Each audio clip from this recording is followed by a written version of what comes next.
by Philip Whiteside. News reporter military vehicles have been seen heading towards the Zimbabwean capital Harare after a military chief warned the army could step in amid a political row.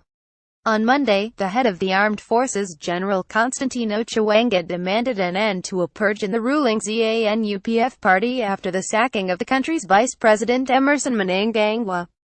General Chiwenga said his forces may intervene if the removal from influential positions of key figures in Zimbabwe's 1970s liberation wars goes on. Image General Constantino Chiwenga, head of the armed forces in Zimbabwe, called for an end to the purge. Mr. Mnangagwa, 75, a veteran of the liberation wars, had been viewed as a probable successor to 93-year-old Robert Mugabe before the president fired him on the 6th of November. His sacking appeared to pave the way for Mr. Mugabe's 52-year-old wife Grace to succeed him. Mr. Mugabe is the only leader Zimbabwe has known in 37 years of independence. Reuters, AFP and AP witnesses said they saw several military vehicles, thought to be armored personnel carriers, heading along roads towards the capital. Image an armored personnel carrier maneuvers along the road between Norton and Harare. Reuters said another two military vehicles had been seen parked beside the road from Harare to Chinhoyi, about 20 miles from the capital, and Sky News has obtained pictures said to show Caterpillar track armed vehicles between Norton and Harare. It was not immediately clear why the vehicles were on the move, with analysts saying the vehicles may have been on routine maneuvers.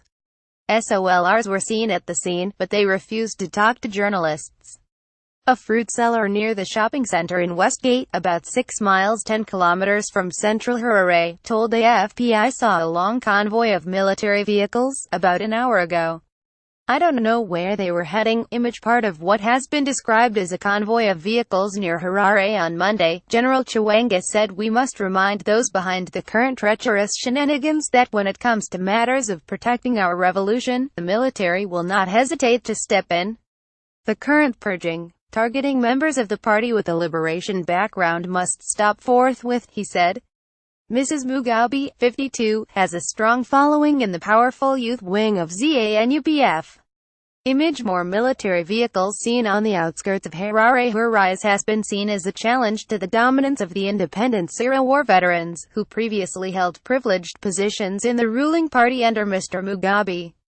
The veterans, some of who took part in the civil war in the former British colony, have increasingly been prevented from holding senior government and party roles in recent years. More than 100 senior officials said to have backed Mr. Mnangagwa have been listed for disciplinary measures by a faction associated with Grace Mugabe. Image ZANU-PF youth leader Kudzai Chipunga was among those rallying support after the general's statement. Neither the president nor his wife have yet responded to General Chiwenga's remarks, but earlier on Tuesday the youth wing of ZANU-PF accused him of subverting the constitution. Kudzai Chipunga, who leads the Youth League, said, "We will not hold out hands to allow a creature of the Constitution to subvert the very Constitution which establishes it."